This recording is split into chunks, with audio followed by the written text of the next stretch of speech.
देखिए, आप लोग तेजस्वी यादव कुछ बोलते हैं, उस पर इतना क्यों आगे बढ़ाने के बोलते तेजस्वी प्रसाद पॉपुलर बनाना चाहते हैं। सुबह शाम की चक्री में पिसती रहती है दिन भर। माहवारी की पीड़ा हो या बीमारी की तकलीफें, किस्मत का लिखा है शायद, ये सोच के सब सह जाती है। मुख्यमंत्री भगवंत सिंह मान महिलाओं की इस पीड़ा को समझते हैं, इसलिए पंजाब के हर जिले में आयोजित हो रहा है महिलाओं के लिए फ्री हेल्थ कैंप, जहां उन्हें मिलेगा बेहतरीन परामर्श और इलाज, ताकि महिलाएं रहें पूर्ण रूप से स्वस्थ। तेजस्वी प्रसाद की बातों का हम लोग कभी कोई केयर करते हैं? किसको बी टीम बना देगा, किसको सी टीम बना देगा, उससे क्या मतलब है। 912 केंद्र था, तो 911 केंद्र में कोई गड़बड़ी नहीं हुई। देखिए, आप लोग तेजस्वी यादव कुछ बोलते हैं, उस पर इतना क्यों आगे बढ़ाने के बोलते तेजस्वी प्रसाद पॉपुलर बनाना चाहते हैं। तेजस्वी प्रसाद की बातों का हम लोग कभी कोई केयर करते हैं? किसको बी टीम बना देगा, किसको सी टीम बना देगा, उससे क्या मतलब है। रही बात यह कि छात्रों का जो आंदोलन है, आप ही लोगों से हम प्रश्न करते हैं। 912 केंद्र था, तो 911 केंद्र में कोई गड़बड़ी नहीं हुई। 3 लाख समथिंग लड़के वहां पर अपियर हुए हैं, और पटना केंद्र में वो भी साबित नहीं हुआ कि यहाँ क्या गड़बड़ी है। लेकिन अगर मान लिया जाए कि गड़बड़ी ही है, तो रद्द हुआ है कोई के वहाँ का ये परीक्षा, तो रद्द हुआ है, तो फिर दूसरा परीक्षा लेने की तैयारी चल रही है। तो एक सेंटर के चलते 911 सेंटर के 3 लाख बच्चों का भविष्य बर्बाद किया जाए, ये कहाँ का उचित है। इसमें अगर कोई आगे बढ़ कर के बात करता है, तो हम समझते हैं वो राजनीति करता है। प्रशासनिक दृष्टिकोण से भी उचित है। ये 5,004 भी हो रहा है, छात्र का आंदोलन है, इनको किसी के दबाव में ऐसा लोग कर रहे हैं। अगर परीक्षा का अवसर नहीं दिया जाता तो एक बात भी थी। परीक्षा का अवसर है, डेट अनाउंस हो गया है, परीक्षा में शामिल हों, पास करें, जाएं। तो इसलिए आपके चलते 5,000, 4,000 या 10,000 कह रहे हैं, लड़कों के चलते 3-3.5 लाख बच्चों का भविष्य बर्बाद न किया जाएगा। प्रशांत किशोर पर एफआईआर दर्ज हुआ है छात्रों को भड़काने का। एकदम उचित हुआ है, एकदम हुआ। सरकार का काम, सरकार को के काम में बाधा डाल रहे थे, लड़कों को, उन लोगों को उत्साहित कर रहे थे दूसरे ढंग से। उनको सोचना चाहिए कि सरकार का स्टैंड बहुत ठीक है, इसमें कहीं कोई गलत सरकार नहीं कर रही है।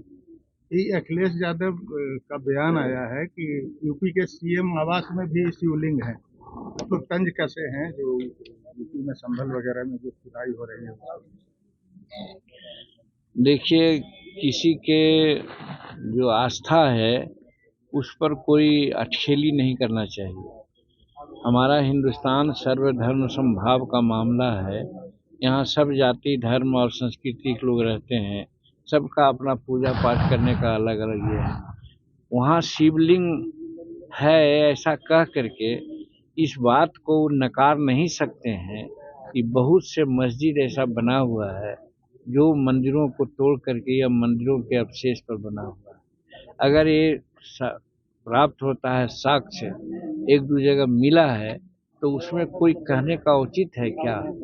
हम भी कहना चाहते हैं कि अगर नहीं होता तो हम कह सकते हैं कि जानबूझ करके वैसा किया गया है। अवशेष आया, सर्वे आया है, उसमें है कि हाँ है, तब तो फिर इसको मानना होगा। और ऐसा होता है, खास करके औरंगजेब के समय में हम लोग भी इतिहास पढ़े हैं। अपना धर्म प्रचार करने के लिए उन्होंने बहुत सारा काम किया था। आज लोग अगर जाग गए हैं या अपनी बात को समझते हैं और उसको प्रकटीकरण करना चाहते हैं, और वो प्रकटीकरण हो रहा है, तो इसमें किसी को आपत्ति क्या होनी चाहिए। सर, हेमंत बिस्वा शर्मा का बयान आया है कि पूरे देश में यूसीसी लागू करेंगे। अब आया है, हम तो नहीं जानते हैं कि क्या आया है क्या नहीं आया है, लेकिन जहाँ तक समान आचार संहिता का और समान सिविल कोड का मामला है, मैं भी मानता हूं कि कानून के दृष्टि में जब सब एक है, तो एक देश के लिए एक कानून होना चाहिए। एक देश में 4 कानून नहीं चलेगा। अगर वो चलेगा तो देश विखंडित हो जाएगा। तो देश को विखंडन से बचाने के लिए एक ही उपाय है कि देश में एक कानून चलेगा, 4 कानून नहीं चलेगा। ये सर, ऑल इंडिया मुस्लिम जमात के राष्ट्रीय अध्यक्ष का फतवा आया है कि जो अंग्रेजी नववर्ष है उसको युवक युवतियाँ नहीं मनाएं, ये इस्लाम के विरुद्ध है। अब इसके बारे में हम कुछ नहीं कहना चाहते हैं। उनका अपना आस्था है, अपना जिसको उन्होंने कहा है वो माने न माने। हम भी यहाँ कहना चाहते हैं कि हमारे के यहाँ न्यू ईयर्स डे जो मनाया जाता है, हम लोगों को तो न्यू ईयर्स डे चैत का प्रथम महीना होता ही है। अगजा जलने के बाद हम लोग नया संवत मनाते ही हैं, लेकिन 1 जनवरी की बात परंपरा चल गई है, लोग कर रहे हैं, हम विरोध नहीं करते हैं।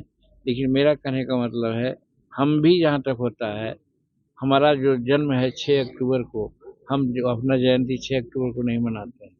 हमारा जन्म जितिया को उपवास दिन हुआ है, इसलिए नाम जीतन पड़ा है, तो हम जितिया के उपवास दिन अपना जन्म दिवस मनाते हैं। तो इसमें अपनी अपनी बात है, इसमें किसी को कुछ कहना या कटाक्ष करना उचित नहीं है। इसलिए मैं कहता हूँ कि अगर 1 जनवरी लोग मनाते हैं, लोग की इच्छा है, तो उसकी इच्छा को हम लोग ये नहीं करना चाहते हैं, दबाना नहीं चाहते हैं, क्योंकि यहाँ स्वतंत्रता है और स्वतंत्रता में सबको अपना व्यवहार करने का, बात करने का अधिकार है, स्वतंत्रता है। उस लाइन पर अगर न्यू ईयर्स डे मनाते हैं अंग्रेजी से, तो भी कहने का मतलब कि हमको उसके बहुत प्रतिकार नहीं करना चाहिए। अगर वो होता तो हम लोग तो आज अंग्रेजी माध्यम से बहुत सा काम करते हैं, राजकाज भी कहीं करते हैं। कहाँ हो रहा है, हमने सब हिंदी भाषा में प्रयास किया जा रहा है। तो 3 लैंग्वेज फार्मूला यहाँ पर लागू है, तो धीरे धीरे आगे जा करके लोग समझेंगे, बात करेंगे। सर, राजनाथ सिंह ने बोला है कि भारत नहीं है, उनके अंदर भी घुसपैठी है और बाहर भी। हमको ये पता नहीं है कि उन्होंने क्या कहा है, लेकिन इतनी बात मैं मानता हूँ कि भारत का सुरक्षा कड़ी बहुत मजबूत है और भारत 1962 का नहीं है। आज हर दृष्टिकोण से हम आगे बढ़े हुए हैं। अगर कहीं किसी की कुदृष्टि अगर भारत पर पड़ी तो उसको कड़ा जवाब मिलेगा, इसमें कहीं कोई शंका नहीं होनी चाहिए। और राजनाथ बाबू क्या बोले हैं हमको जानकारी नहीं है। हमसे जुड़े रहने के लिए हमारे YouTube चैनल को सब्सक्राइब करें और नई वीडियो की नोटिफिकेशन के लिए बेल आइकॉन को दबाएं। अगर आप ये वीडियो Facebook पर देख रहे हैं तो लाइक जरूर करें और ज्यादा से ज्यादा शेयर करें। धन्यवाद।